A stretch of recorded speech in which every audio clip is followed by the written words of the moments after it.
En vidéo, ça ira, non? Si je pose là, le son, il sera correct. Bah, tu sais pas faire enregistreur?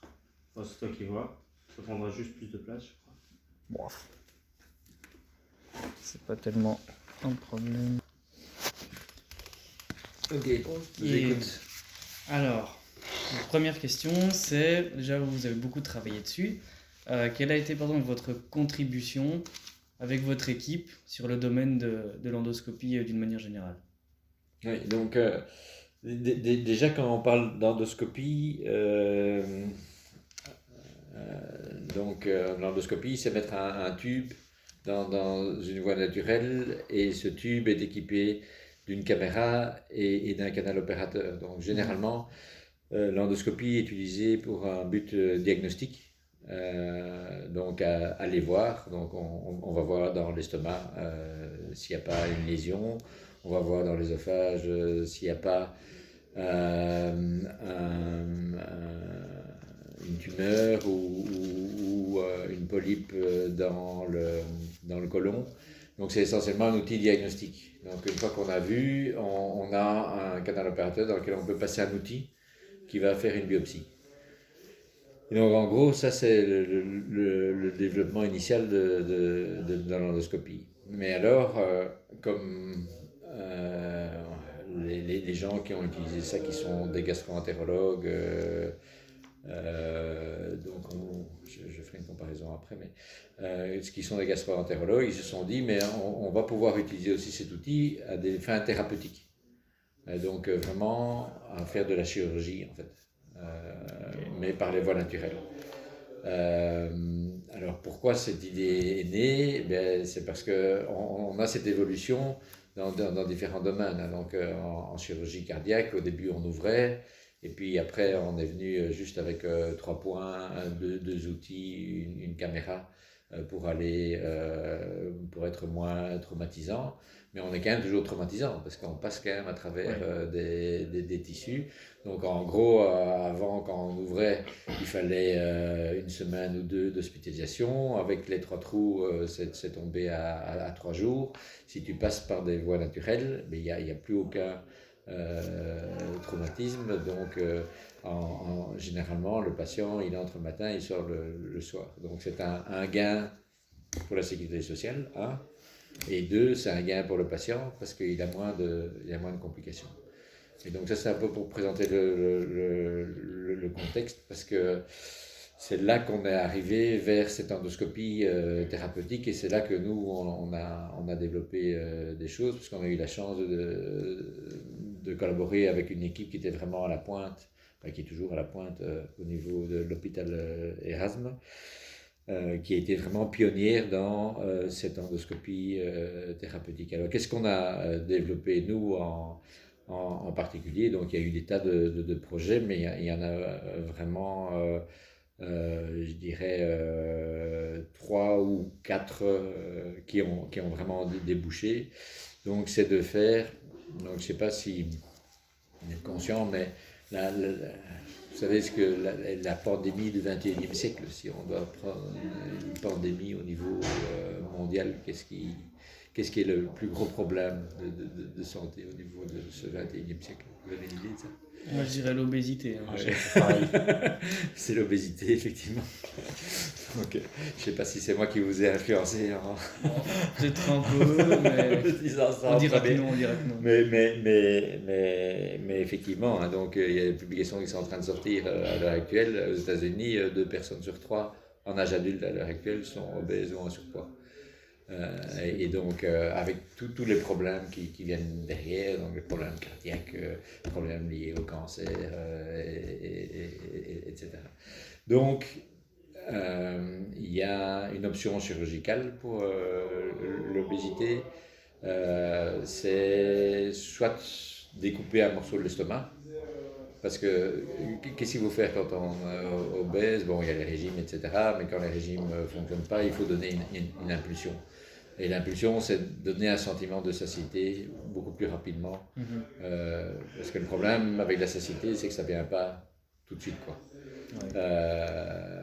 Et donc, les personnes qui mangent beaucoup, il n'y a pas ce sentiment qui vient bloquer. Et donc, on doit rendre ce sentiment de satiété. Qu'est-ce qu'il faut faire? Il faut diminuer le volume de l'estomac.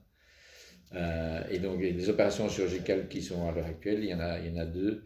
Ça dépend de l'indice de masse corporelle. Hein. Plus on est obèse, plus il faut aller loin. Mais donc, une opération, c'est ce qu'on appelle le sleeve. Le sleeve, c'est enlever une partie d'estomac. Donc, on agrafe en fait vraiment une partie de l'estomac, donc qu'on laisse là par la suite. Ou bien, alors c'est l'opération de bypass. Alors ça, c'est la plus violente. On vient prendre l'œsophage, on coupe. On vient prendre l'intestin, on le coupe à la sortie de l'estomac et on vient connecter les deux. Donc on bypass vraiment l'estomac. Alors ça c'est des solutions radicales. Hein. Moi, j'ai des amis qui ont fait ça, qui étaient vraiment obèses. Ils ont perdu 40 kilos en l'espace de 2 semaines. Mais c'est des opérations qui ont pas mal de complications. Puis en plus, l'estomac, on ne sait encore pas très bien ce qui se passe dans cet estomac, mais bypasser l'estomac, on peut se dire que peut-être qu'on bypasse aussi le fait de transition avec des bactéries, etc., qu'on n'a plus, etc. Donc l'idée a été de se dire, eh bien, on va faire une diminution de volume de l'estomac, mais par l'intérieur. Et donc ça a été l'idée d'Endomina. Vous vous souvenez la vidéo que je vous ai montrée à l'époque, je vous la remontre une fois. En vrai, je veux bien la revoir. Je crois l'avoir déjà vu, mais est-ce que c'était au cours ou est-ce que c'était... C'était au cours, je pense. Au cours, je l'ai montré en premier, mais seulement en première, ça passe un peu comme ça. Après, je me demande si je ne l'ai pas aussi revu ailleurs. Je sais plus. Je me souviens avoir vu une vidéo où il y a le tube qui arrive, qui coupe depuis l'intérieur, et puis qui agrafe.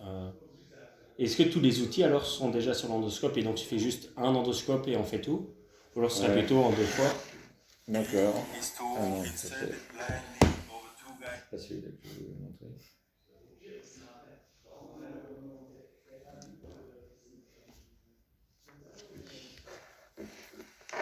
The Endomina procedure is a scarless surgery to treat morbid obesity. The patient, lying on his back, is under general anesthesia. Donc en fait, donc ça c'est un endoscope standard. Hein. Qu'on vient mettre, on vient juste l'utiliser pour mettre un fil guide pour le dispositif qui a été là conçu sur base de nos recherches. Et donc c'est un outil qui vient se mettre sur l'endoscope. Donc ça va s'ouvrir. Donc cet outil est un single use, hein, donc il est utilisé une fois par l'opération et puis on le jette en fait. Et donc ici, avec l'endoscope et le canal opérateur de l'endoscope, on vient chercher. Tiens, c'est bloqué. Là, on vient prendre une paroi de l'estomac et puis la paroi qui est en face. Et chaque fois, on passe un fil avec un tac.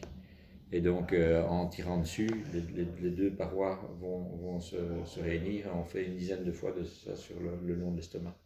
Et donc, finalement, l'estomac se replie sur lui-même. Mais donc, on n'est pas obligé d'enlever un morceau de l'estomac, de bypasser l'estomac. On réduit juste le volume de la poche, quoi. Donc, ça veut dire qu'il y a une partie de l'estomac qui sera juste plus utilisée? C'est-à-dire que, oui, la partie qui est suturée, elle ne sera plus utilisée, mais ça passe toujours dans l'estomac. Mais simplement, au début, on a un gros passage, et alors comme on fait, on le voit ici en fait. Mais alors, la partie du coup qui serait inutilisée, est-ce qu'elle commence à mourir ou Non. De toute façon, ça reste là. Même quand on fait le bypass, on n'enlève pas l'estomac, on le laisse dedans. C'est réversible? Oui, du coup, c'est réversible si c'est encore... Non. Mais ça ne doit pas être réversible. Hein. C'est marrant, tous les gens me posent cette question-là. Est-ce que c'est réversible? Donc, en fait, vous voyez, il y a une suture tout le long. Là, on le voit bien. Et donc, plutôt qu'avoir un estomac comme ça, on a un estomac comme ça, quoi. Et ça ne doit pas être réversible, parce que si c'est réversible, ça veut dire qu'on a à nouveau le volume initial de l'estomac. Or, on veut un estomac plus petit. il n'y a rien à faire. Et on veut garder l'estomac plus petit. Donc en fait, qu'est-ce qui se passe derrière? On a un sentiment de satiété plus rapide. Donc on commence à maigrir, mais il faut être évidemment accompagné, hein, parce que si on n'est pas accompagné par des diététiciens, etc., et par un psychologue, et si on continue à manger, l'estomac, il va de nouveau reprendre du volume, hein, ça, il n'y a rien à faire. Hein. Le problème quand on a un estomac plus petit, alors, c'est qu'une fois qu'on redevient à un poids normal, qu'on Il est adapté continue... alors. Ok, il s'adapte alors. Donc en fait, l'estomac, si la personne se force à manger alors qu'elle a plus faim, il va de nouveau se détendre. Hein. Ouais. Et donc le problème, c'est que quand il devient plus gros, on a plus ce sentiment de satiété jusqu'au moment où l'estomac est rempli, quoi. Et ce que je voulais dire, c'est qu'une fois qu'il est à un poids normal, il risque juste de ne pas assez manger et de continuer à maigrir. Non, ça, y a pas de on ne risque. voit pas ça. En tout cas, on n'a jamais vu que des gens continuaient à maigrir jusqu'à devenir anorexiques. Donc il n'y a pas ce genre de risque, il n'y a pas de risque. Le risque, c'est plutôt de reprendre du poids parce qu'il continue à se détendre. Et donc à l'heure actuelle, donc en fait, c'est sur base de recherche. Hein, donc au début, on avait fait on a fait ça, d'ailleurs, il est encore ici en face.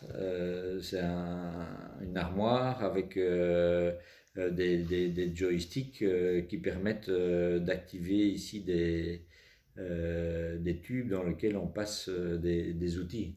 Donc ça, c'est ce qui nous a permis de montrer.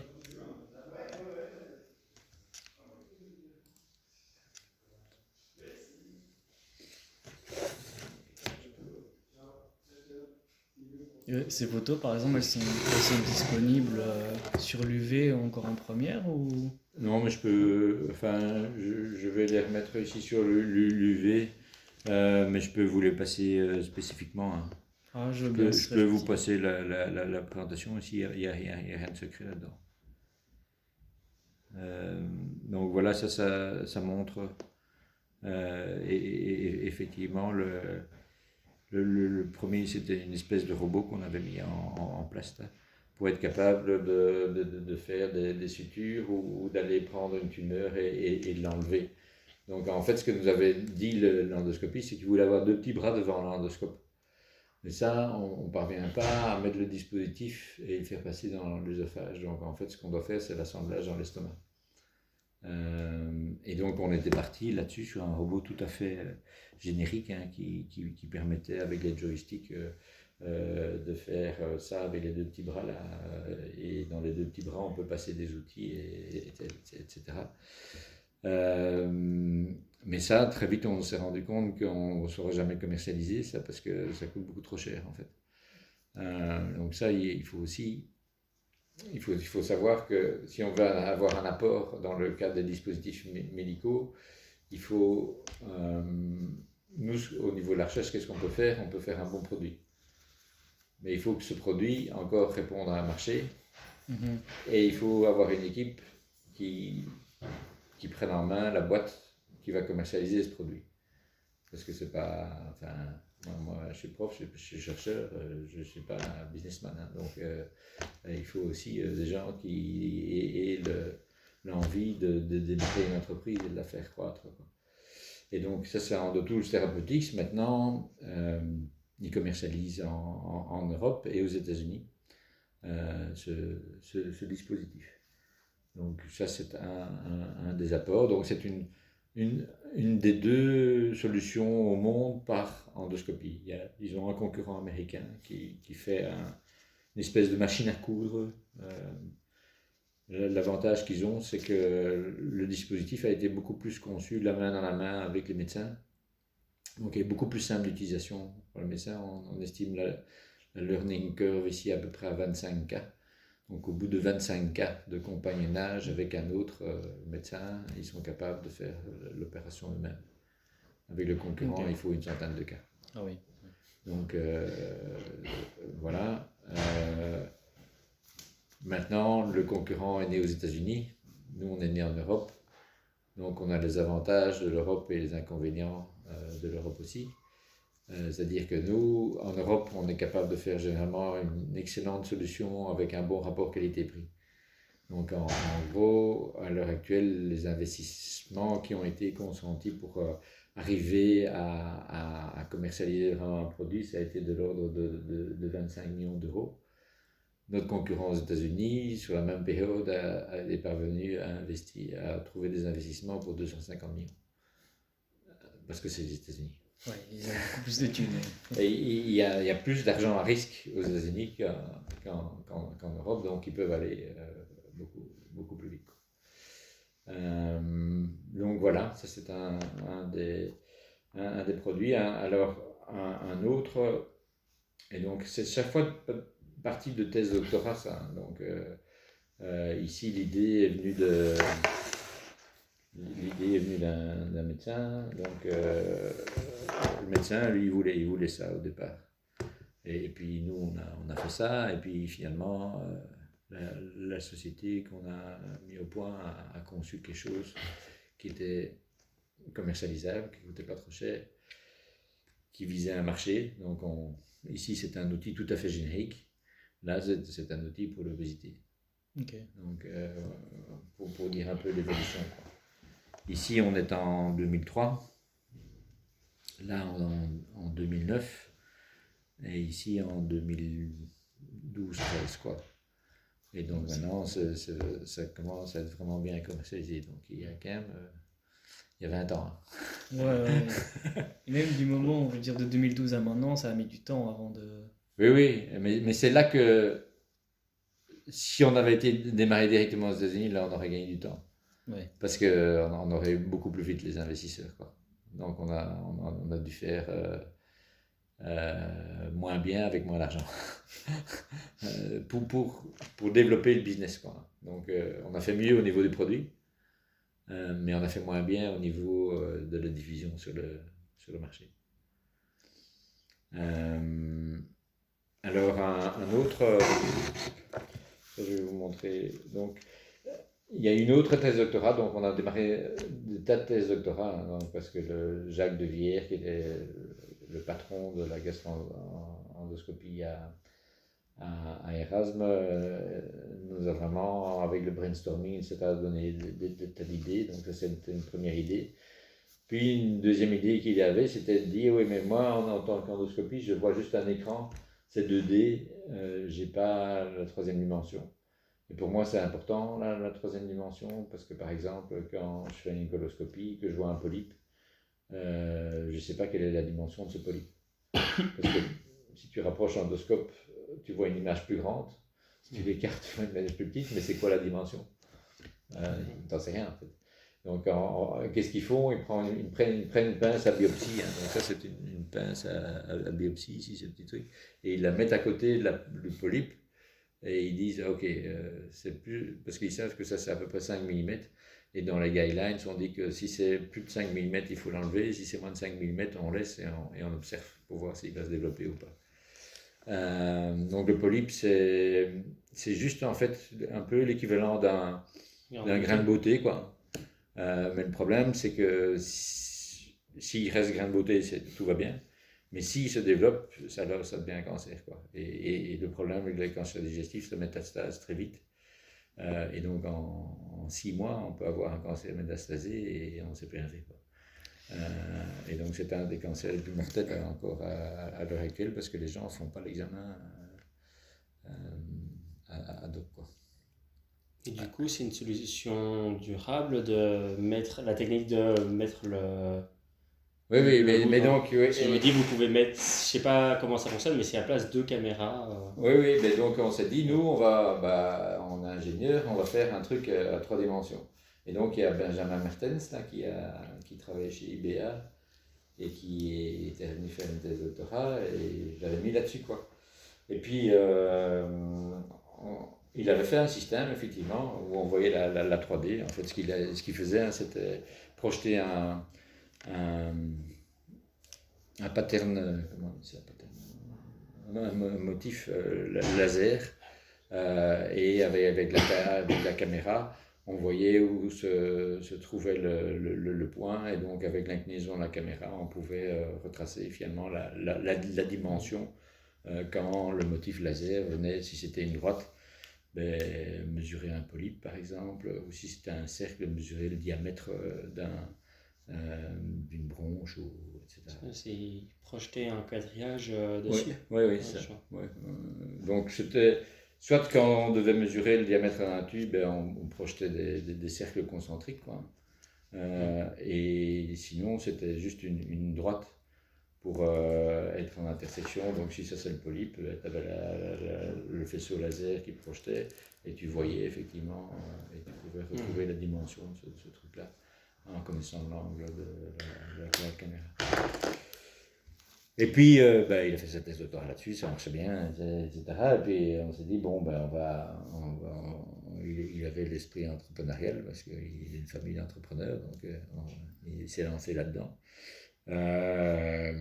Et puis on s'est très vite rendu compte qu'avec le polype ça allait pas marcher. Pourquoi? Parce que il fallait mettre son dispositif dans le canal opérateur de l'endoscope.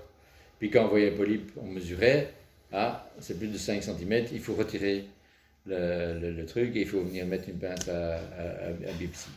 Et ça, dans le timing opératoire que les gens ont, ils ont pas le temps. Donc, ils n'ont pas le temps de retirer l'outil parce que ça demande quand même un peu de temps de faire ça. Et donc, très vite, on s'est dit, ça ne va pas marcher. Donc, ce qui va marcher, c'est que les futurs endoscopes seront munis de la 3D.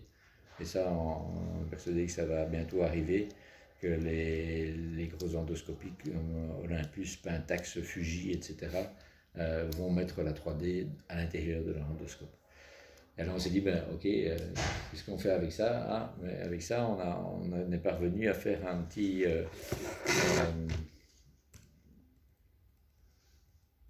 cathéter.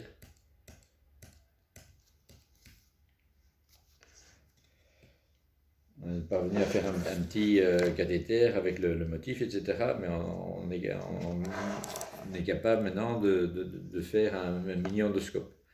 Et en fait, ils ont conçu le plus petit endoscope au monde. En fait, pour le moment, il fait 1,3 mm de diamètre, mais il va encore diminuer, faire 1,1. Et ils ont une application chez les pneumologues. Parce que les pneumologues, qu'est-ce qu'ils doivent faire? Ils doivent aller dans les bronches, les poumons. À l'heure actuelle, ils y vont avec un endoscope, mais ils sont bloqués dans les bronches périphériques. Or, c'est là que se développent à peu près 70% des nodules cancéreux. Donc, en fait, l'endoscopie ne parvient pas à détecter les nodules cancéreux à l'heure actuelle parce qu'ils sont trop gros.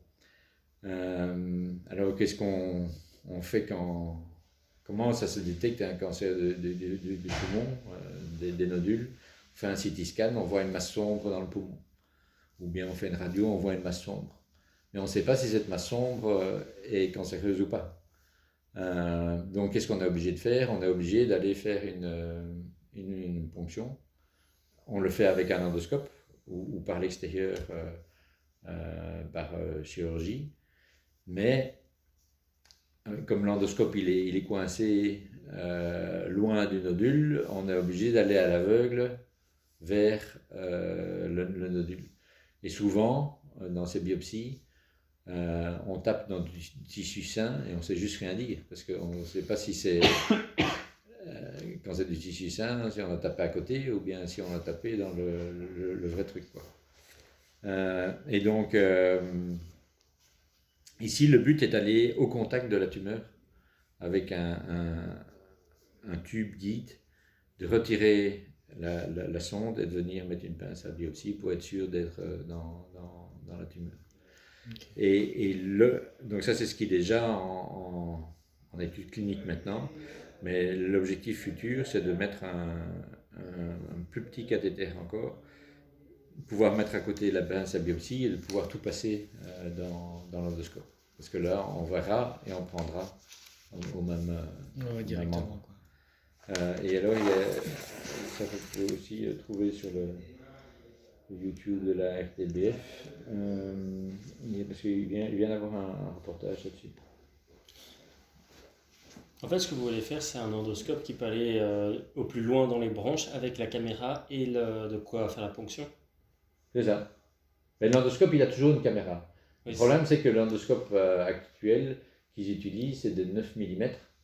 Et ça, c'est bloqué dans les bronches.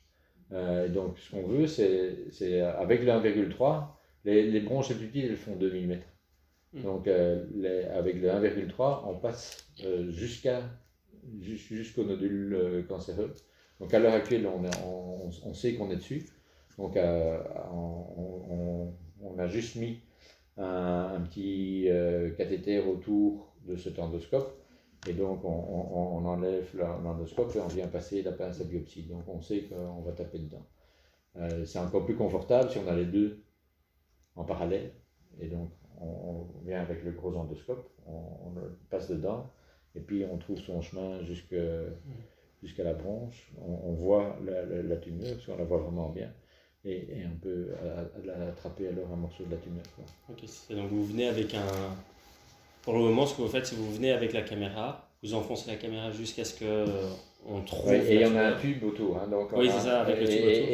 Et on retire la caméra. Mais le tube reste. Le tube reste. Okay. Mais c'est deux opérations. Ok.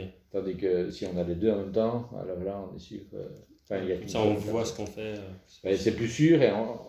Ici, on tape dedans à 95%, là ce serait 100%. Donc on ne va pas gagner beaucoup en efficacité, mais on va gagner beaucoup en temps. Or, les grands centres, on travaille avec un centre à Rouen, ils en font par heure, ils en font 10. Quoi. Et alors, ce qui est vraiment intéressant, c'est que le problème du cancer du poumon, c'est que ces nodules se développent souvent très rapidement. Et donc, à l'heure actuelle, en moyenne, entre le moment où on le détecte par CT scan et le moment où on envoie quelqu'un en bloc, il y a 1 mois à peu près.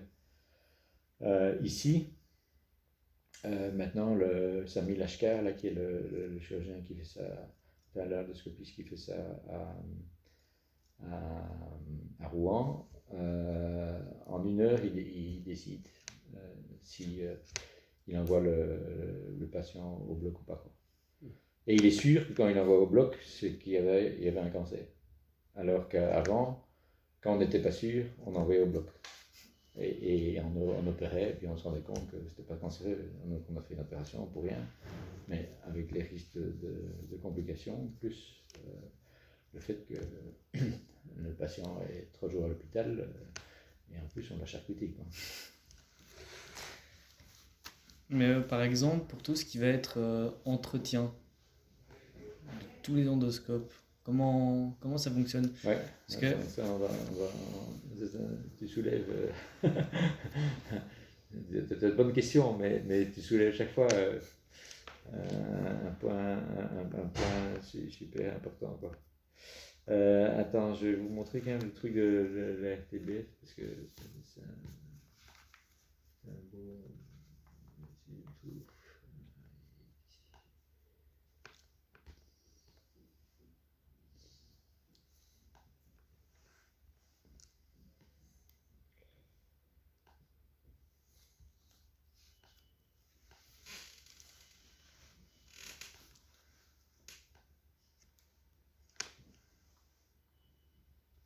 Et ce progrès, eh bien, il est bel.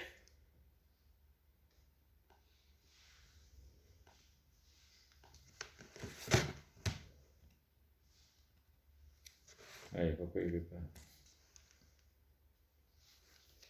Il n'y a pas de son.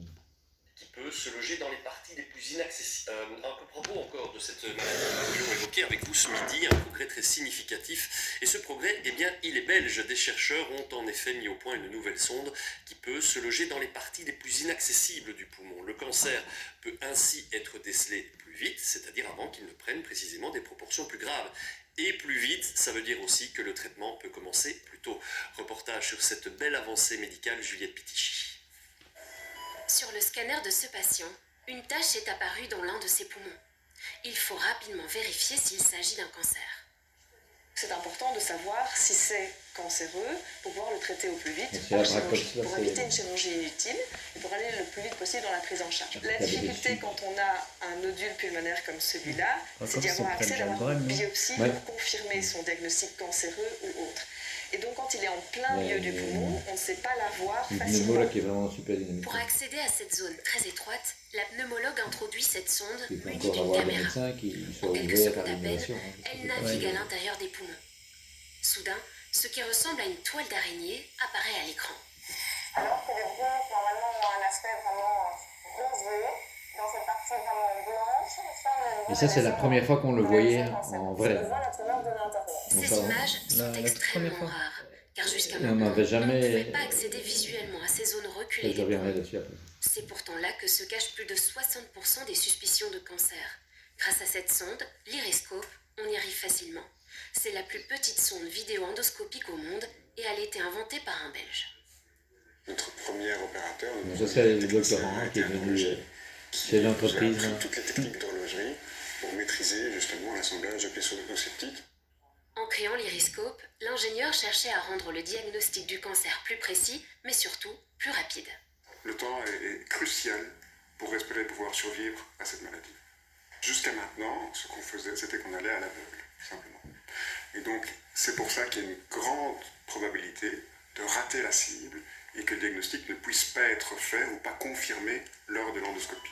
Si le patient ne peut pas avoir la confirmation de son diagnostic juste après l'intervention, il va devoir retourner à l'hôpital pour refaire des procédures qui sont parfois plus complexes pour le patient. C'est énormément de temps et d'implications qui peuvent être très invasives, malheureusement.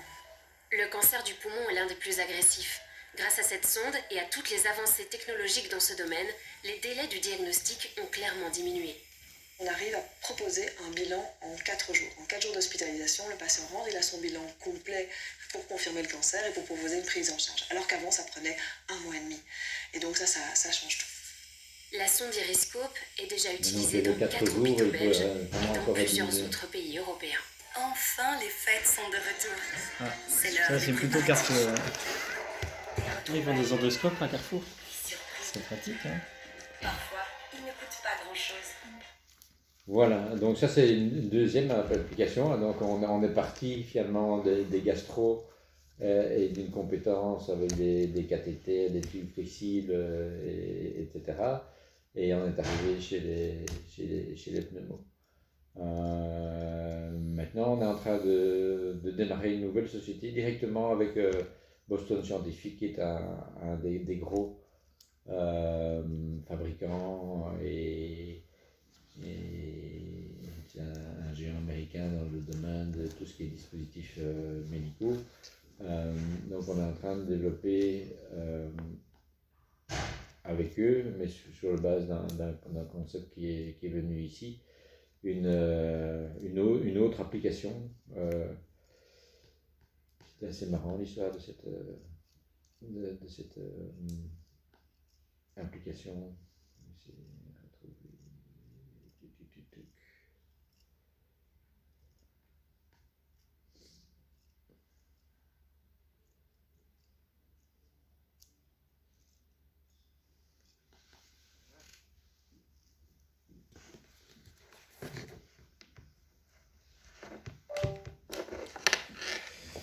Donc ça c'est la société qu'on est en train de créer maintenant. Ce truc-là, je ne vous l'enverrai pas parce que ça c'est confidentiel.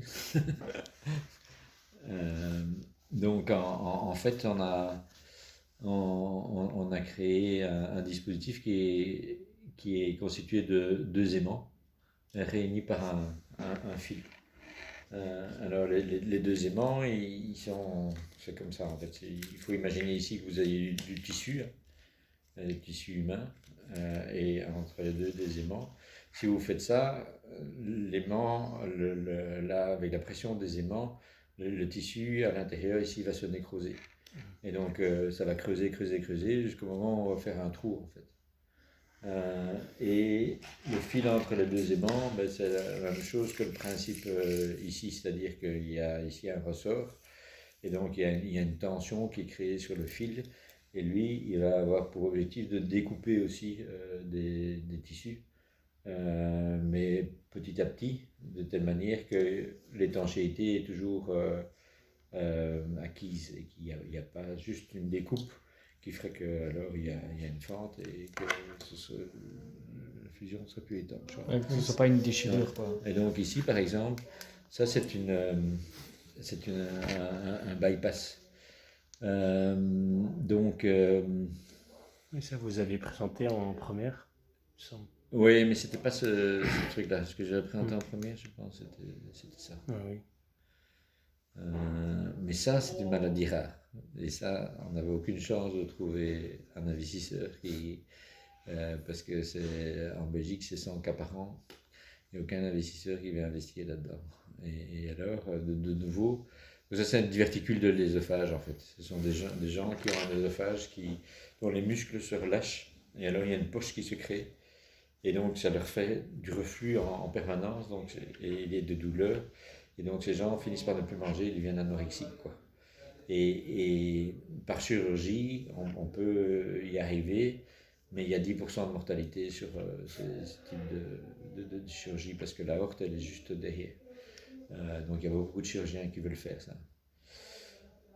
Mais donc, ces gens restent avec ça. Et donc, avec le dispositif, on parvient également à enlever ça. Alors, comment on fait? Ben, on met les aimants des deux côtés et le fil sur la paroi là. Et alors, les deux aimants font le trou et le fil tire et ça finit par couper la paroi. Et alors, après, on se retrouve avec quelque chose comme ça qui, lui, n'est pas problématique parce que les aliments glissent dessus. Et ici, on a trouvé un marché, mais on ne connaît pas l'étendue du marché. C'est pour ça que on le fait maintenant avec un des géants américains, là, parce que si on démarrait juste avec une spin-off et essayer de voir l'étendue du marché, on serait mort avant que le truc est vraiment commercialisé à grande échelle, quoi. Donc ça, c'est le résultat d'un bypass. Donc là, on a le dessus de l'œsophage et là, on a l'intestin. Alors ça, c'est un mauvais bypass. C'est-à-dire que le chirurgien, ici, il a pris ses précautions et il a laissé un gros bout d'intestin pendre de l'autre côté. Donc un bon chirurgien, il aurait coupé là.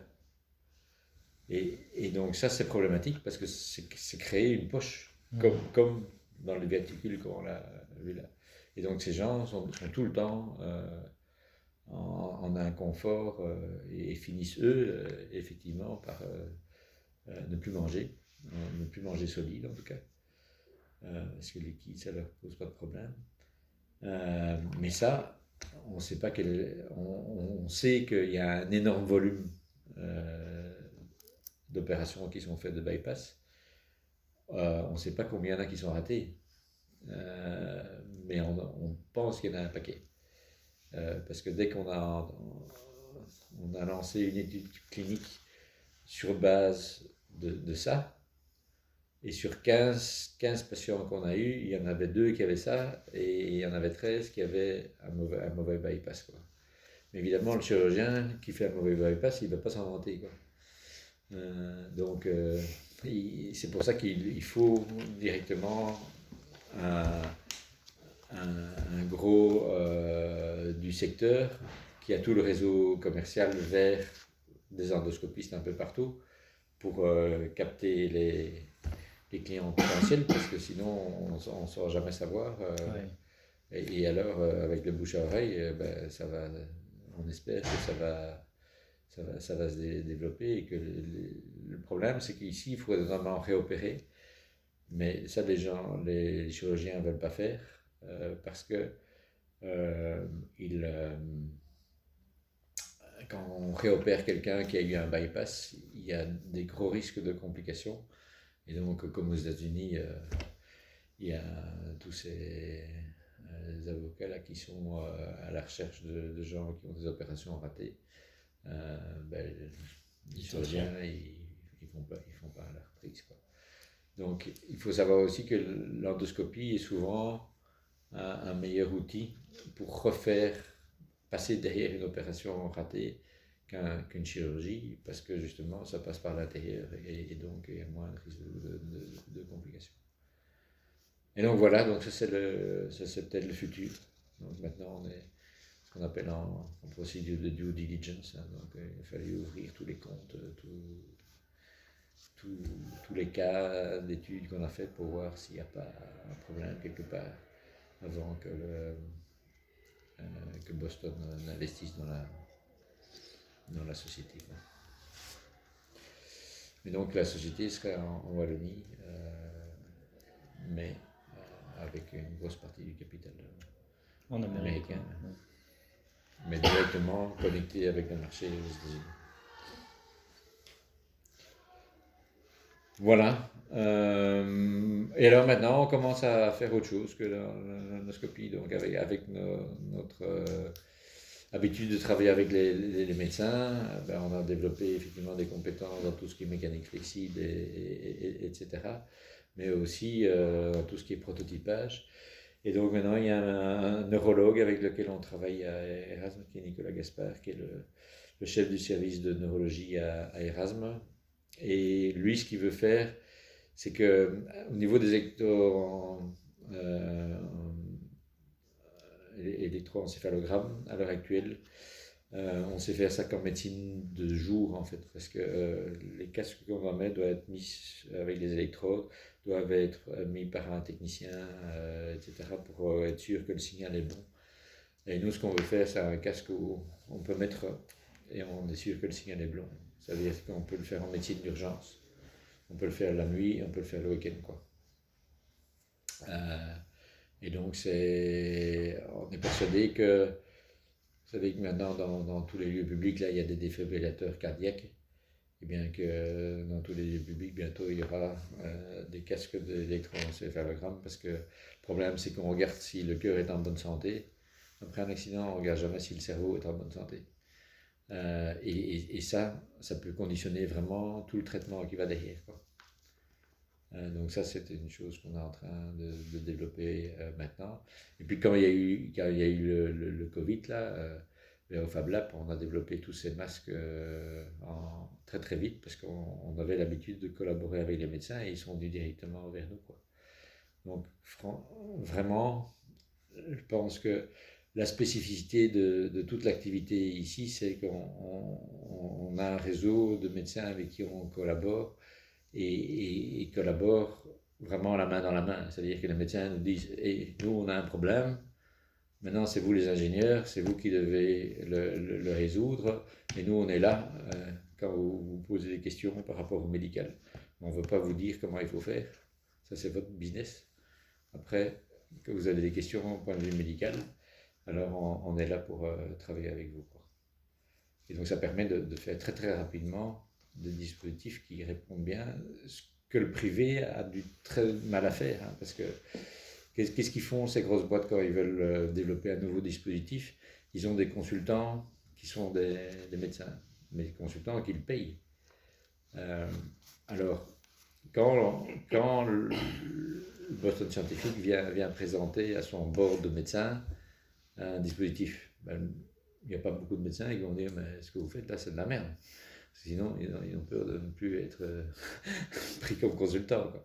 Alors qu'ici on ne paye pas ces médecins, ils font ça parce que ça les amuse et qu'ils ont envie effectivement que les patients soient mieux traités, etc. Donc ils ne font pas ça pour l'argent.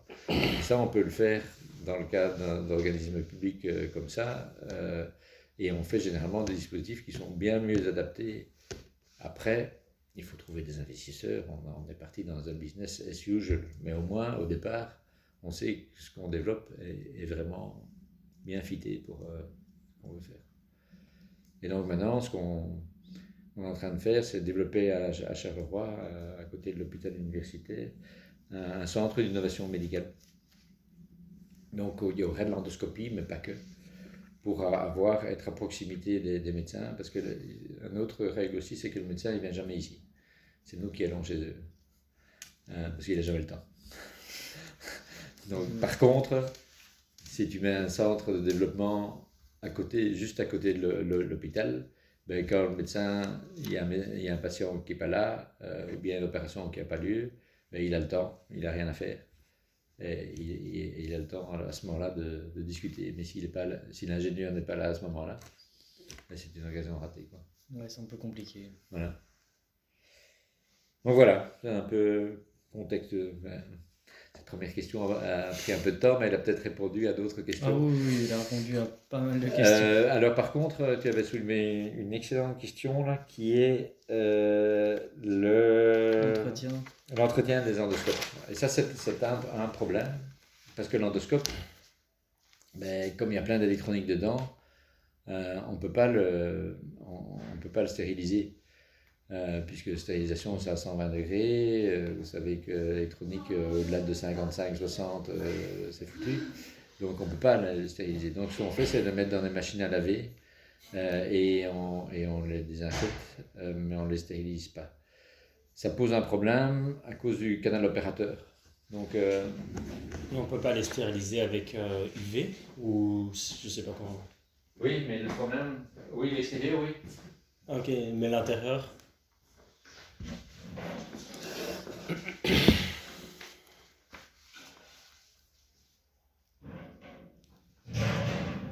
Vous allez comprendre en voyant l'endoscope parce que c'est pas quelque chose qu'on n'imagine pas bien.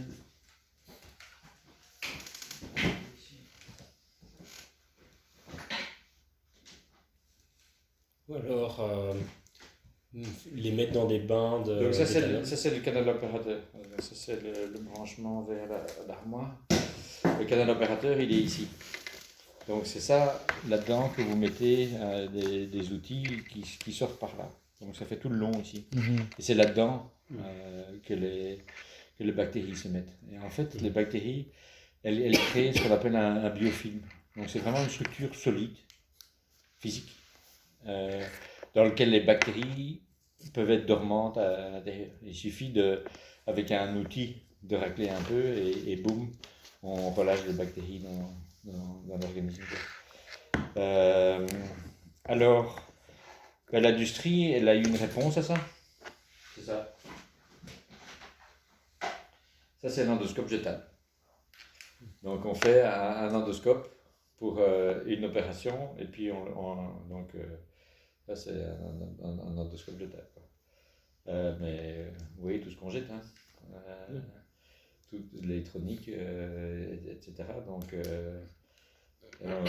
en termes d'émissions CO2, c'est vraiment mal. Hein. C'est pas éco-friendly. C'est pas éco-friendly. Et pourquoi on ne peut pas juste enlever, remplacer le tube Oui, mais ça donc nous on a deux recherches à l'heure actuelle. C'est trouver une procédure qui permet de désinfecter totalement. Et là, on avait une recherche en cours avec des chimistes pour faire ce qu'on appelle des plasmas froids. Un plasma froid, c'est un gaz qui est ionisé, mais à température ambiante, mais qui émet des espèces réactives qui vont détruire les bactéries, en fait. Et donc, on a conçu des petits tubes comme ça qui émettent du plasma froid. Et donc, on est en essai à l'heure actuelle pour voir si effectivement ça tue toutes les bactéries. Ça ne détruit pas le biofilm qui est créé, mais par contre, ça l'empêche de le constituer. Enfin, ça, c'est le résultat qu'on a maintenant. Donc, ça, c'est une voie. Et une deuxième voie, ben, ça, c'est un autre projet qu'on a démarré, mais qui, lui, à mon avis, s'il donne ses effets, ce sera que dans 10 ou 15 ans. C'est vraiment de reconcevoir l'endoscope. Parce que quand ils ont fait un endoscope jetable tel que celui-ci, ils ont vraiment singé l'endoscope initial, quoi. C'est-à-dire que donc, tu vois, l'endoscope, c'est juste un tube, un tube dans lequel le petit bout ici, il est flexible, quoi. Alors ici, ça va dans deux directions. Dans un endoscope normal, c'est 4. Donc, comme ça, et puis, donc c'est comme ça et comme ça. Et c'est que le bout ici qui est actionnable. Hein. Tout le reste, C'est juste un tube pour pouvoir glisser facilement jusqu'à l'objectif, quoi. Et ça, c'est encore avec des câbles, en fait. Et ici, ils ont repris la même chose. Ce sont des câbles qu'on tend et qui font qu'on a ça. Alors, ça a été conçu dans les années 50, ça maintenant, mais on n'a jamais repensé un peu la conception. Alors nous, ce qu'on a lancé maintenant, c'est de se dire, on a quand même des tas de nouveaux matériaux, on a quand même progressé depuis les années 50, essayons si on devait concevoir un endoscope maintenant, comment est-ce qu'on ferait ça? Sans doute pas avec des câbles, quoi. Et donc on est parti sur des conceptions pneumatiques.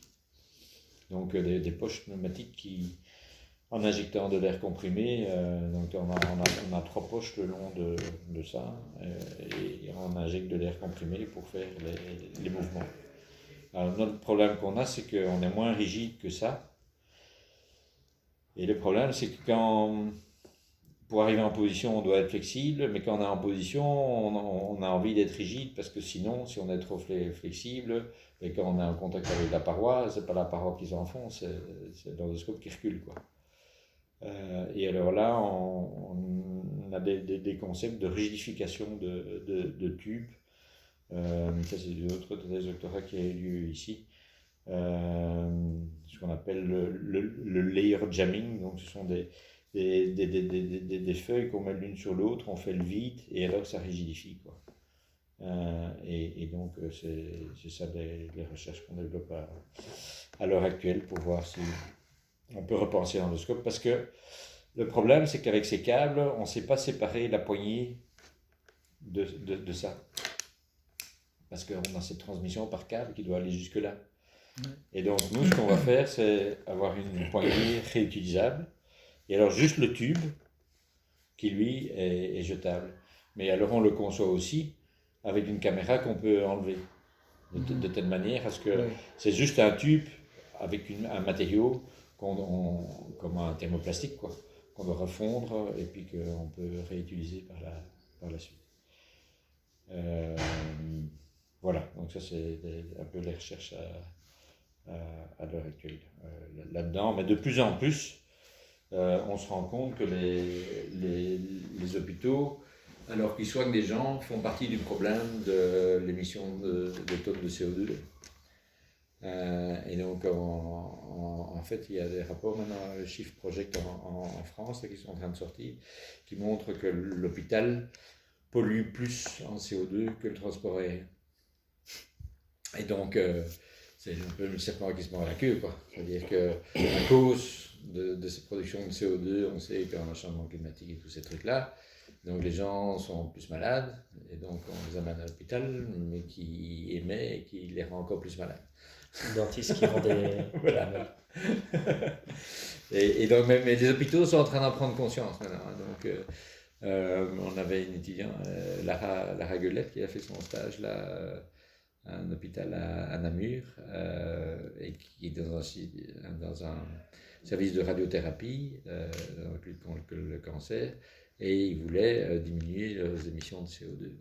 Et donc ça va jusqu'à se dire, on va changer les traitements pour que le patient doit faire moins de transport en voiture jusque chez nous. Donc ça commence à rentrer, quoi. Donc voilà, ça c'était pour répondre à ta question. Effectivement, avec les endoscopes, il y a un problème de stérilisation. Mais de nouveau, il y a des millions d'endoscopies donc rien qu'en Belgique par an, c'est 400 000 endoscopies. Donc si on doit remplacer tous les endoscopes non jetables par des endoscopes jetables, c'est une catastrophe. Hein. Ouais. Donc la réponse de l'industrie est inadéquate, en fait. Parce qu'en Belgique, il n'y a jamais eu un décès qui a été imputé à un endoscope qui était mal nettoyé, quoi. Dans le monde, il y en a eu. Je crois qu'il y a eu, dans la littérature, on trouve moins d'une centaine de cas sur les milliards d'endoscopies qui ont été faites, mais ça a suffi pour que l'industrie se dise « Ah, nous, on va faire l'endoscope 100% sûr ». Donc de nouveau, c'est de la manipulation, hein, totale. comme dans beaucoup de cas, c'est comme le plastique recyclable, etc. Donc on commence à voir que le plastique n'est pas si recyclable que ça, quoi. Mais donc il faut... Là, le rôle de l'ingénieur, c'est de se dire, votre solution, là, c'est vraiment la même, il faut penser à autre chose, quoi. Ouais, remodeler le modèle de base. Ben oui, se dire, ok, d'abord, relativons les choses. Il n'y a pas eu tant d'accidents que ça. Et ça, c'est une chose. Donc, c'est ce que la Belgique fait. Elle ne rembourse pas ça. Aux États-Unis, oui. Parce qu'aux États-Unis, ils sont beaucoup plus dans le fait que dans l'émotionnel, hein, par rapport à ces trucs-là. Ils veulent le zéro défaut dans les hôpitaux. Mais après, ça, par rapport à ça, l'ingénieur, il ne sait rien faire. Par contre, ce que l'ingénieur peut faire, c'est de se dire, écoutez les gars, vous avez repris une conception qui est vieille de 70 ans, on a quand même des nouveaux outils maintenant, on sait faire autre chose, quoi.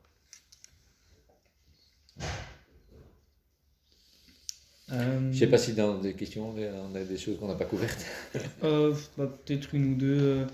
Là, surtout aussi, pour moi, c'est un peu une grosse question. C'est par exemple les erreurs qui vont avoir lieu, par exemple, pendant les endoscopies.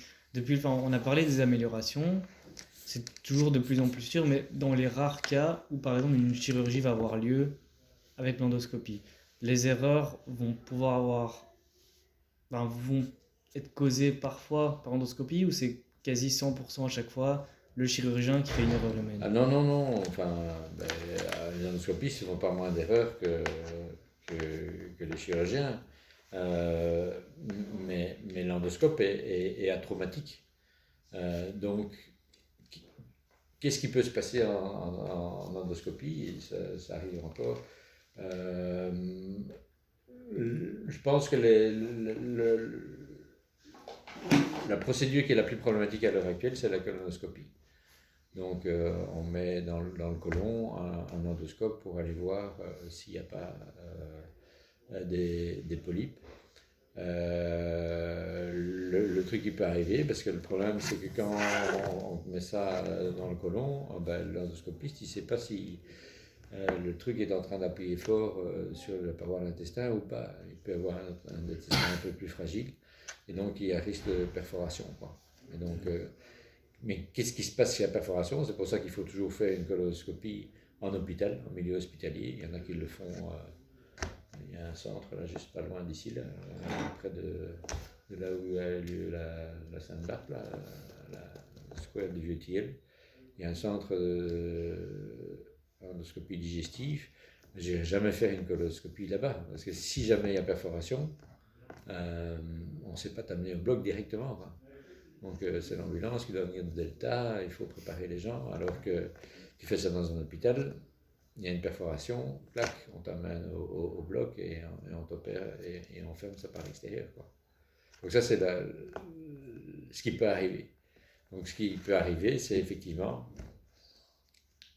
je dis toujours, l'endoscopie est moins traumatique, mais elle peut traumatiser. Quand elle traumatise, il faut faire appel à la chirurgie. On n'a pas le choix à ce moment-là. Okay. Mais par contre, la chirurgie, de par le procédé, c'est même pas des erreurs, hein. Donc c'est juste que tu passes à travers des tissus. Il suffit que le tissu cicatrise mal, qu'il y ait eu un petit problème au niveau de la désinfection, et paf, tu démarres une inflammation. Et bon, c'est souvent maîtrisé parce qu'on a des antibiotiques, etc. Mais c'est beaucoup plus traumatisant. Donc, je ne passerai pas ça sur le niveau des erreurs, simplement au niveau de la procédure.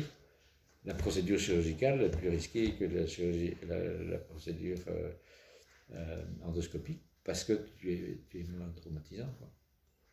Enfin, tu es plus traumatisant dans la chirurgie que dans le reste.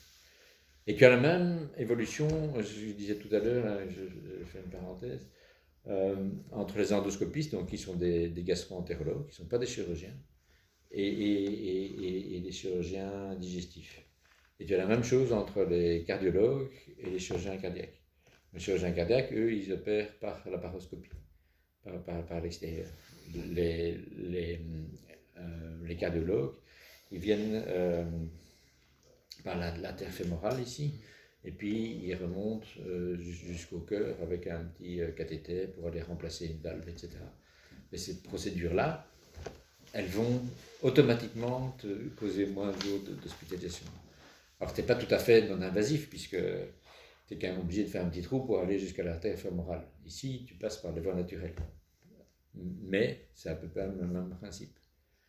Et donc, j'ai assisté à des opérations de neuroradiologues interventionnels, donc qui démarrent au niveau de l'artère fémorale et puis se retrouvent en plein milieu du cerveau, par les vaisseaux sanguins. Ah ouais. Donc en fait, ils vont aller placer des stents au niveau du cerveau depuis l'artère fémorale. Alors je ne dis pas au niveau de la... C'est des radiologues au départ. Pourquoi? Parce que la manière qu'ils ont de visualiser où ils se trouvent, c'est par des superpositions de radios. Mais il faut parvenir encore à l'heure actuelle, ça va encore évoluer, mais à l'aide de 2 radios perpendiculaires, de savoir recréer dans ton cerveau la 3e dimension pour savoir où tu es exactement.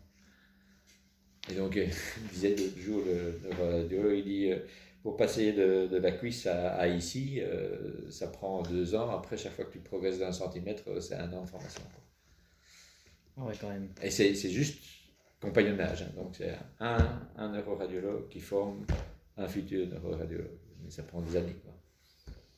Juste avoir le bon mouvement, parce que tu as plein de ramifications, et toi tu dois passer dans la bonne, et tu as juste un petit tube, quoi. Donc c'est juste un petit coup de poignet comme ça, tic tic, et puis paf. Et puis c'est dans la mauvaise direction, après tu ne peux pas faire 3-4 fois l'essai parce que tu fragilises les vaisseaux, donc c'est vraiment... J'ai vu des trucs incroyables, hein. Donc il y avait un jeune à 18 ans, il avait fait un problème vasculaire, donc une rupture d'anévrisme, et on s'est demandé pourquoi, et puis on a regardé, et en fait, le système veineux et artériel s'était pas séparé au niveau du cerveau, donc ça c'était resté ensemble en fait. Et donc il allait mourir ce gars-là, parce que dans 1 an, il pouvait développer. Donc en fait, ce qu'ils ont été faire, c'est passer effectivement depuis l'artère fémorale, ils ont été dans cette masse-là, ils ont été injectés de la colle pour boucher et pour éviter que ça passe de l'un à l'autre. Et donc avec ça, ils parvenaient il me disait, à enlever 90% des problèmes, et pour les petits passages qui restaient, eh bien, il cautérisait avec un gamma knife, quoi. Donc il y a des techniques quand même, mais ça, je crois qu'il doit y avoir une dizaine de médecins au monde qui savent faire ça. Donc il y a encore du progrès à faire, quoi. Et puis là, ça sort un peu du domaine de l'ingénierie, quoi. C'est pas eux qui vont faire appel. Non, parce que pour l'ingénieur, qu'est-ce qu'il y a encore à faire là? Ben, d'abord, il y a à refaire ce modèle 3D. Parce que il y a moyen, hein, on met une petite puce sur le cathéter, et donc on a comme un signal GPS, et puis on recrée le système avec le scanner, on peut recréer le système artériel et veineux, et puis on peut voir exactement où on se déplace. Il ne faut plus superposer ces images, etc. Donc ça c'est une chose. Et une deuxième chose, je pense que ces cathéters, ils peuvent encore vraiment évoluer dans le sens, pour le moment ils sont très passifs. Donc il n'y a rien qui les actionne en fait, hein. C'est juste le coup de poignet du médecin qui les actionne. Mais on pourrait avoir des trucs qui sont motorisés ou des choses comme ça dans le futur. Tout se miniaturise, hein. La sonde de l'IS médical, là, il y a 5 ans, on ne savait pas la faire. Pourquoi? C'est parce que maintenant, on a des caméras qui ont moins d'1 millimètre de côté, quoi, et qui ont une bonne vision. Et donc, il faut aller assembler ce truc sous binoculaire, sinon tu ne le vois même pas. Ouais. Et donc, c'est d'ailleurs un technicien horloger qui a fait le premier prototype. Donc, des gens qui ont l'habitude d'assembler des trucs microscopiques. Enfin, pas microscopique. Oui, quasi. Quasi quoi. Ouais. Voilà. Il resterait peut-être une question Mhm. mineure, mais elle est relativement vague. C'est globalement, si on prend par exemple la mécanique rationnelle, il n'y a pas beaucoup, je veux dire, en termes de recherche, pas beaucoup d'avancées ces La derniers mécanique temps. rationnelle, non. Voilà. Depuis Newton, elle n'a pas beaucoup changé. Non. Mais donc, par exemple, si maintenant on va regarder un petit peu dans les autres domaines, est-ce que pour l'amélioration des futurs endoscopes, par exemple, est-ce qu'il faudrait d'office des grandes avancées dans la médecine ou alors Non, même dans la physique? c'est dans la technologie. Hein. C'est la technique, la technologie qui nous permet de faire des choses qu'on n'était pas capable de faire avant. Donc, si on est parti vers un endoscope pneumatique, dans les années 50, c'était impossible à faire, ça, parce qu'on n'avait pas les techniques de production pour faire des tubes dans lesquels on pouvait mettre des poches pneumatiques à ces dimensions-là. Donc, mais la technologie, elle évolue constamment. Donc, et c'est au niveau international. Donc, nous, on travaille avec des sous-traitants qui se trouvent au Japon, qui se trouvent en Allemagne ou aux États-Unis. C'est vraiment, quand on a un problème, il faut partir du problème médical, de la manière dont ils font maintenant, et puis s'imaginer avec la technique, est-ce qu'on peut faire quelque chose qui n'est pas trop coûteux et qui va parvenir à aider les médecins. Par exemple, ce que fait Eriscope est fait à l'heure actuelle par un truc qui s'appelle le Rebus. Ça suit une autre technique. Mais il n'y a que quelques hôpitaux qui peuvent s'offrir ça, parce que ça coûte 1 million d'euros avec des consommables qui coûtent la peau des fesses. Quoi. Donc simplement, avec Eriscope, qui coûte 1000 ou 1500 euros, on met ça à la portée de tout hôpital. Quoi. Et donc c'est vraiment là, je pense qu'il peut y avoir des progrès, c'est dans les dispositifs médicaux. Hein. Je reste dans les dispositifs médicaux, parce qu'après, il y a tous les traitements, hein, donc médicamenteux, etc. Pour moi, c'est un autre optique, ça. Mais entre ingénieurs et médecins, ce qu'on peut vraiment faire, c'est faire des dispositifs qui répondent à leurs besoins. Et aujourd'hui, il y a certains dispositifs qu'on ne sait pas faire, qu'on saura faire dans 5 ans, parce que la technologie aura évolué, et essentiellement vers la miniaturisation. Donc il faut des choses petites, quoi. Et il faut parvenir à faire des choses petites. Et alors, la mécanique, elle intervient où? Ben, c'est quand les choses deviennent petites. Le problème, c'est que les efforts et les moments qu'on est capable de faire sont petits aussi.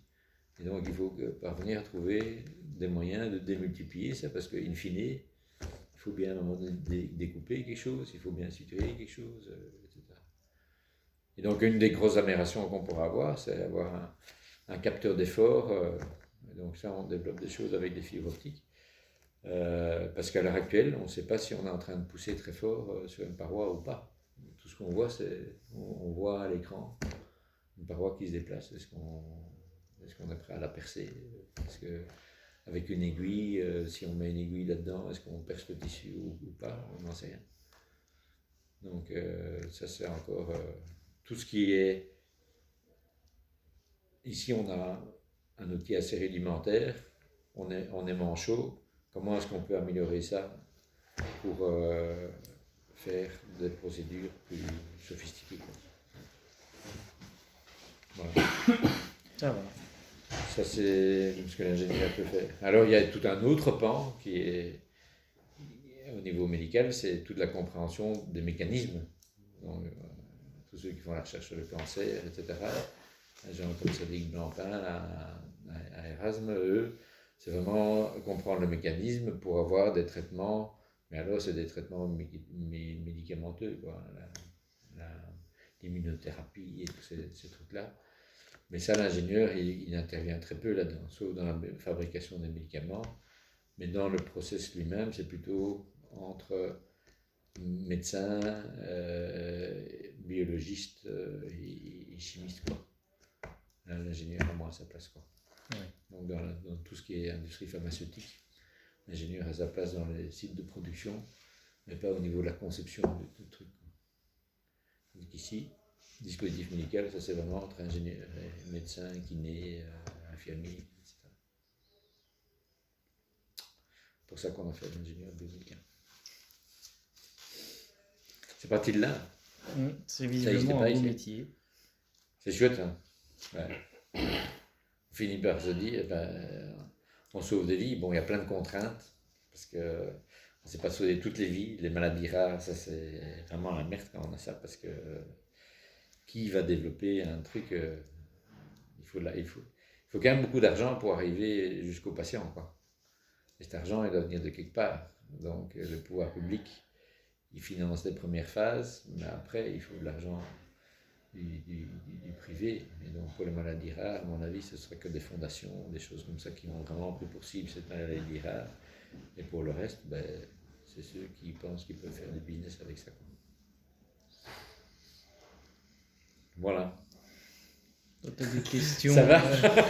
Il va falloir faire une synthèse, alors. Ouais, là, on a une petite heure et 10 minutes de vidéo. On va pouvoir se passer ça. On est très complet. Hein. On a introduction. Moi, je pense qu'il faut, si ce que vous avez passé l'idée, c'est qu'on a intérêt à être parce que on parle de mini-invasivité, on est quand même solidement invasif, parce qu'on enfonce quand même un tube assez loin dans l'organisme, quoi. Donc, c'est plutôt qu'on est mini-traumatisant, quoi, plutôt que mini-invasif. Je pense que les tissus, eux, ils sont contents quand même. Voilà, les tissus sont contents, parce qu'on n'est pas obligé de passer à travers pour arriver là où on veut aller. Quand on prend ça, il me semble qu'on a juste mal à la gorge. Non, même pas. Même pas. J'ai déjà eu... Parce que moi, j'ai expérimenté un peu tout. Hein. Donc, ici, vous êtes passé au bloc opératoire juste pour tester? Parfois, c'est rassurant aussi, parce qu'on a passé tout mon système digestif au crible. Mais il y a aussi... il y a un traitement expérimental, c'était la Pilcam. Donc, c'est une pilule. Il doit encore traîner ici, je sais pas, oui, exactement. C'est une pilule que tu avales, une grosse pilule comme ça, et il y a une caméra devant et derrière. Et donc en temps réel, tu vois le déroulement de tout ton système digestif. C'était assez marrant, parce que quand j'activais la caméra arrière, au moment où je buvais l'eau pour chasser la pilule, on voyait le front d'eau qui se déplaçait en même temps que la pilule, quoi. Je me rappelle encore, j'étais en train de faire mes courses là, et j'avais été avaler la Pilcam le matin, et je croise Philippe Bogart, et il me dit: qu'est-ce que tu regardes? Il dit: mon intestin. Il me croyait pas. Il était sûr que c'était un truc. Oui, c'était un Bluetooth. Oui. Il était sûr que c'était un truc que j'avais enregistré à l'avance, quoi. Après, pour que ça soit utile, il faut avoir de la chance. Parce que j'imagine, pour peu que la caméra soit mal placée. Non, écoute, c'était vraiment d'une clarté. Mais c'est commercialisé, de nouveau. C'était une firme israélienne qui avait fait ça. Et maintenant, ça a été repris par Medtronic. C'est pas commercialisé en Belgique. Alors pourquoi c'est pas commercialisé en Belgique? Parce que ça coûte quand même cher. Et alors le problème, c'est qu'on voit effectivement tout le tube digestif, donc ça c'est bien. C'est moins traumatisant qu'une colonoscopie, mais quand on a détecté des polypes, il faut quand même mettre un endoscope. Et donc c'est deux fois les frais. Et donc ils ont décidé de ne pas commercialiser ça en Belgique. En fait, en Belgique, ce qui est fait maintenant, c'est qu'à partir du moment où on a 50 ou 55 ans, on a un test gratuit, cancer du côlon, mais c'est basé sur une analyse des selles, en fait. Parce que là, mais le problème, c'est que quand on détecte, on détecte des saignements, mais le problème, c'est que quand on détecte ça, c'est déjà plus avancé que si on fait systématiquement ça. Mais faire systématiquement ça, c'est pas tenable au niveau de la sécurité sociale. Donc c'est encore moins tenable la Pilcam. Donc il y a toujours un trade-off. entre l'économique et ça, c'est ce qu'on appelle l'économie et la santé, hein, entre l'économique et le fait qu'on fait du préventif. Donc aux États-Unis, par exemple, on fait très peu de préventif. Parce qu'il y a un système de sécurité sociale qui est inexistant, c'est quasiment toutes des assurances privées, etc. Mais finalement, le système coûte beaucoup plus cher, donc on a plus de dépenses de santé aux États-Unis qu'en Belgique, par exemple, parce que les gens arrivent trop tard à l'hôpital. Donc une fois qu'on est dans un milieu hospitalier, ça coûte beaucoup plus cher pour essayer de rattraper les choses, quoi. Alors qu'on aurait pu prévenir et pas... Il n'y a pas guérir. Ouais. C'est ce qui est marrant, ils ont plus d'argent pour leurs recherches, pour trouver de nouveaux moyens. Finalement, les gens arrivent quand même à tomber malades parce qu'ils n'ont pas l'argent pour aller. Oui. Mais ça, c'est l'ultralibéralisme. Hein, donc, on peut être très très bien soigné aux États-Unis, mais on a intérêt à avoir pas mal d'argent. Il faut économiser, il faut faire attention au niveau Donc des ici, courses. c'est pour ça qu'il faut défendre l'hôpital public, parce que c'est la santé pour tous. Mais c'est un équilibre pas facile, hein, parce que les gens vivent de plus en plus vieux et donc développent des maladies, développent souvent un cancer, parce il y a plus de cancer maintenant. Bon, il y a des causes de pollution et tous ces trucs-là, mais aussi surtout parce que les gens vivent plus âgés. Donc le dysfonctionnement, il a plus de chances d'arriver quand on est âgé que quand on est jeune, quoi. Donc voilà, cette sécurité. Et on sait que la plupart des dépenses de sécurité sociale pour un individu, c'est dans les 10 dernières années de vie qu'il coûte le plus cher.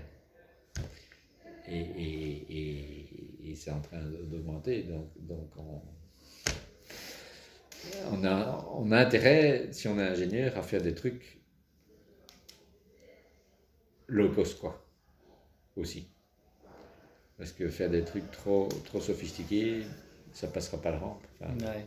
on va le faire pour les États-Unis, mais pas pour ici.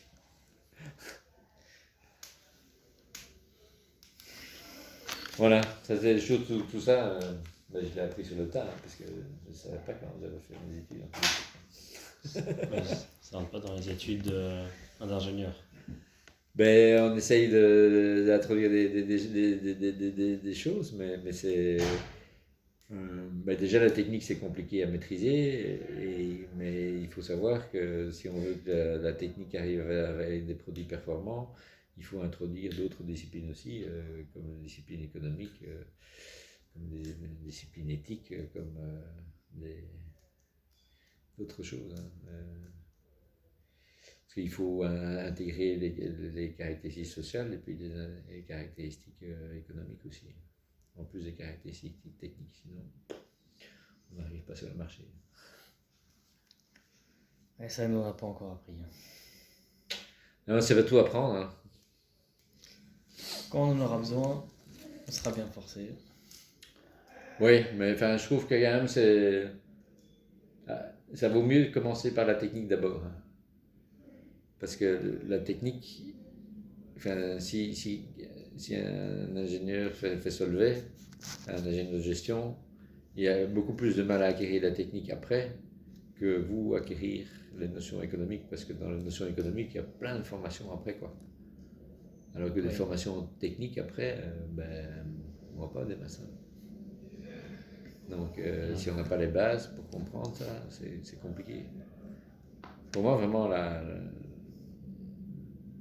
spécificité de l'ingénieur, c'est vraiment les trois premières années. C'est là que vous avez tout votre bagage de base qui vous permet alors d'aller dans plein de domaines, quoi. Ouais, c'est important